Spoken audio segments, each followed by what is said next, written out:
परभणीच्या गोंडगाव शिवारामध्ये ढगफुटी सदृश्य पावसानंतर सोयाबीन पिकांचं मोठं नुकसान झालेलं आहे। मदत मिळाली नसल्यानं दिवाळी कशी साजरी करावी असा प्रश्न शेतकऱ्यांसमोर उभा राहिलेला आहे। प्रशासन म्हणते पंचनामे झालेले आहे।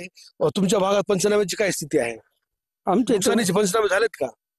पंचनामे नाही झाले, नाही केलीच नाहीत, कोणीच आलं नाही। झालीच नाहीत पंचनामे। मग आता सरकार तर म्हणते की दिवाळीच्या तोंडावर आम्ही शेतकऱ्यांच्या खात्यात वर्ग केले। तुमच्या भागात किंवा तुम्हाला पैसे मिळालेत काही? नाही ना, काहीच नाही भेटलं। बँकेत जाऊन चेक केलं तुम्ही? नाही, काहीच नाही। नाही।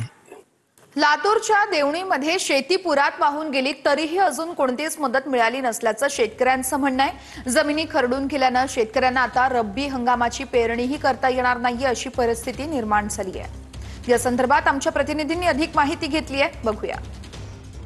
लातूर जिल्ह्यातल्या देवणी तालुक्यात असलेल्या धनेगावमध्ये मांजरा नदीनं शेतकऱ्यांचं अतोनात नुकसान केलेलं आहे। आपण जर पाहिलं तर अशा पद्धतीनं खड्डे जे आहेत ते शेतांमध्ये झालेले आहेत आणि पूर्णपणे हजारो हेक्टर शेती जी आहे ते पूर्णपणे उद्ध्वस्त झाल्याचं चित्र आपल्याला या भागामध्ये पाहायला मिळतं आहे। मला सांगा मामा, ही तुमची शेती आहे, काय परिस्थिती झाली आहे तुमची? काही नाही साहेब, एक बी रुपया मिळाला नाही आजू आतापासून। आता दिवाळी कसं करावं ही चिंता पडली आहे। शेतामध्ये खड्डा पडला आहे। साहेब, खडून गेलेल्या जमिनीला 8,000 मध्ये काय होतं साहेब? पार आत्महत्या करायची वेळ आली साहेब। तुम्ही बघा ना, खड्डे कसले पडलेत। आता आत्महत्या करायची वेळ राहिली आमच्या, फक्त बाकी काही राहिली। शासनाची वाट बघून बघून आम्ही ठकून गेलो, पण आता फक्त शिल्लक वेळच राहिली आत्महत्या करायची। सर, माझ्या शेतामध्ये 20 एकरमध्ये तूर, सोयाबीन, उडीद, मूग हे होतं, पूर्ण खडून गेलेलं आहे।